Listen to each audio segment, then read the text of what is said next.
իրենց մեջ ներգրավում եւ այլն, իսկ կարող է այդ պատճառները այդպես բաների մեջ, այս կարող է այս գործողությունն է, որ հենց պիտի բերի եկեղեցու մաքրման եւ մեր ժողովրդին բերի եկեղեցի, որովհետեւ կան բաներ, այդպես տաբուներ կան, չէ, չխոսելու մասին։ Մենք ինչ-որ բաների մասին չենք խոսում, որովհետև չի կարելի ամոթ է, որ եւ այլն, բայց որոնց արդյունքում մենք այդ ինստիտուտները պղծում ենք, փչացնում ենք ու հետո էլ այդպես բաներ ենք, ճոռոմաբանություններով ենք զբաղվում, ներողություն եմ խնդրում, էլի ասում ենք, այ ես օրինակ, այս մեր ժողովուրդը հեռացել է եկեղեցուց։ Կներեք, բա ժողովուրդը ոնց չհեռանա այն մարդկանցից, այդ եկեղեցուց չի հեռացել, այդ մարդկանցից է հեռացել, որոնք որ սրբապղծություններ են անում, այսինքն այստեղ խնդիրն է անում, որ եթե եկեղեցուց չի հեռացել, բայց դե եկեղեցում սրբապղծության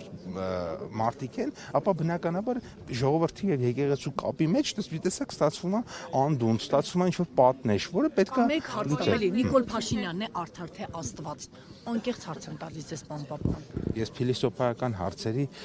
չեմ պատասխանում եւ սա այդ տեղը չի եւ արդարության մասին մեր պատկերացումները կարող են տարբեր լինել եւ ես կարող եմ ասել, որ երկու դեպքում էլ ես մի դեպքում տեսել եմ մարդու արդարություն, մեկ էլ դեպքում բնականաբար աստվածային արդարություն եւ այստեղ ով է արդարը ձեզ համար։ Ես ասում եմ, դուք տեսել եք այդ մարդու եւ տեսել եք Աստծո, ով է ամենաարդարը, Աստված թե Նիկոլ Փաշինյանը։ Այդպիսի հարցեր չի կարելի տալ։ Ես ասում եմ, որ արդարության ընկալումները մեզանից յուրաքանչյուրի մեջ կարող են բնականաբար տարբեր լինել, բայց որպես անձ, որպես մարդ նյութական էակ, ես կարող եմ ասել, որ վարչապետի հետ այլ աշխատանքային փորձառությամբ ինքը շատ արդար մարդ է, բայց աստվածային արդարություն դա լրիվ ուրիշ մակարդակի եւ դա լրիվ ուրիշ խոսակցության մասին է։ Դուք նոր չէ, տեսախցիկներ էլի։ Դուք նշեցիք, որ եկեղեցական օրենքներին այդքան էլ լավ չեք տիրապետում, այնքանով, որքանով։ Մենք այստեղ հավաքված քաղաքացիներից, երբ փորձում ենք հարցազրույց վերցնել, գրեթե բոլորը նույնն են ասում, այնքանով, որքանով են տեղյակ։ Այս կոնտեքստում դուք ճիշտ եք, նորմալ եք համարում բարոյալքել, բարոյազրկել մեր հոգևոր։ Կներեք, հիմա մեր հոգևոր արժեքները բարոյալքում են այն մարդիկ, որոնք որ չպետք է ունենային երեխաներ, բայց ունեն, որոնք որ չպետք է բարձրացան հոգևորականները չպետք է հետապնդեին ընդհանրենք տղա երեխաներին եւ ողջակի ոտնձգություններ անային, ինչպես հայտնի հոլովակումով, որ եւ որևէ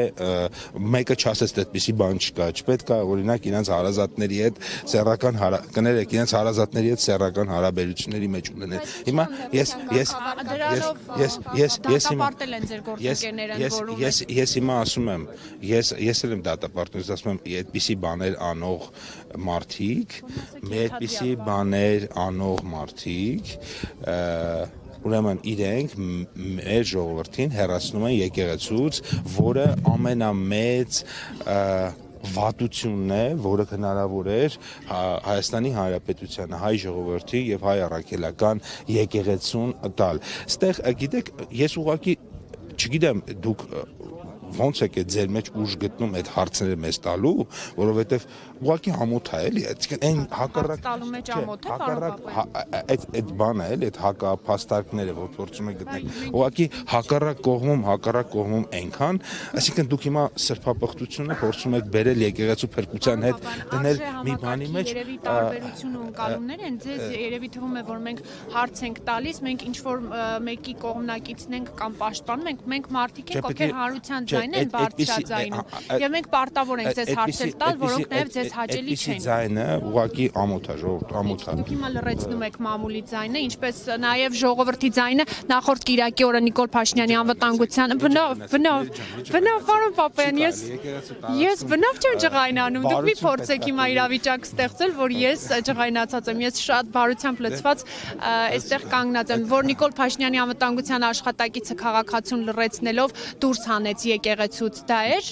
ժողովրդավարությունը կամ դա է ճիշտ ձևը։ Գիտեք, ժողովրդավարությունը մի բան է, երբ որ օրինակ հավաքվում է պայմանական 2000 հոգի, մի հոգի չի կարող 2000 հոգու իրավունքները խանգարել։ Ժողովրդավարություն հենց դա է։ Ժողովրդավարությունը շատ կոնկրետ գործիքներ ունի, որոնցով կարող է իրան պաշտպանել։ Օրինակ, աշխարհում ամենաժողովրդավարական երկրները, ասենք ենթադրենք Ֆրանսիա, Գերմանիա, Միացյալ Նահանգներ, Շվեդիա, դուք կարող եք ինչ ուզեք անեք։ Որևէ մեկը որևէ շվեդ կարող է։ Հայաստանի Հանրապետության քաղաքացի։ Բայց այնտեղ քաղաքացու բերանը փակելով հանում են եկեղեցու։ Ասում եմ, այնտեղ, որտեղ որ 2000 հոգի եւ 1 հոգի է եւ 1 հոգին 2000 հոգու իրավունքները խախտում, հա, ժողովրդավարություն, հենց դրանով է ժողովրդավարություն, որ հիմա մի այսպիսի իրավիճակ մի խանգարեք, մի ջղայնացեք, հանգիստ, Երբ որ պաշտպան քաղաքացին կարծիքը հայտնում է դա մի լրացեք, ազատ խոսքը թողեք խոսեմ, հիմա Բայց ես Տպավորություն է, որ փորձում եք այսպես երկարացնել, ազատ խոսքը մայջան, չեք թողում, որ ես խոսեմ, դուք դրանով Հիմա էլ պարոն Եղոյանը կարծեք Ես ասում եմ, այնտեղ որտեղ կա 2000 հոգու իրավունք եւ կա 1 հոգի, բոլոր ժողովրդավարական երկրներում որևէ 1 հոգի չի կարող 2000 հոգու իրավունքը խախտել։ Դա բացառվում է, այդպիսի բան գոյություն չունի։ 1 հոգին 10 հոգին։ Չէ, ասում եմ 2001, դա ինչպես նախորդ շաբաթ է։ Հիմա մի այսպիսի շատ սիրելի մեկ քաղաքացի փորձում էր խանգարել եկեղեցու մեջ, որպեսզի 2000 հոգի պատարակ լսեն։ Ես հիմա մեր սիրելի լրագրողներին բացատրում եմ, ես հիմա մեր սիրելի լրագրողներին բացատրում եմ, որ Նորվեգիայում, Շվեդիայում, Դանիայում, Իսլանդիայում, որևէ այլ եւ Հայաստանում այդպիսի ժողովրդավարական երկրներում այդպիսի բաներ թույլ չի կարող տալ ժողովրդավարությունը, որ 1 հոգին 2000 իրավունքը ոտնահարի։ Պարոն Պապայան, Դա հենց ոտնահարես, դա կոչվում է արդեն ավտորիտարիզմ։ մի այսպիսի իրավիճակ է, եթե օրինակ պայմանական դուք գնաք մի տեղ, էլի եկեղեցու բակ, հավաքված լինեն հակառակ ձեզ դեմ քաղաքացիներ եւ թույլ չտան մտնեք։ Դա ժողովրդավարություն է թե ոչ։ Դա ժողովրդավարություն չի, բայց եթե ես սկսեմ օրինակ գորգռալ եւ խանգարել այդ 2000 հոգու իրավունքը, ասենք պատարակ լսելու, դա արդեն եւ դա չկանխարգելվի, դա կլինի, որ դա կլինի ավտորիտարիզմ, որ ես ավելի ուժեղ եմ, քան 2000, ինչը անթույլատրելի է։ Եվ մի ճշտող հարց է դուք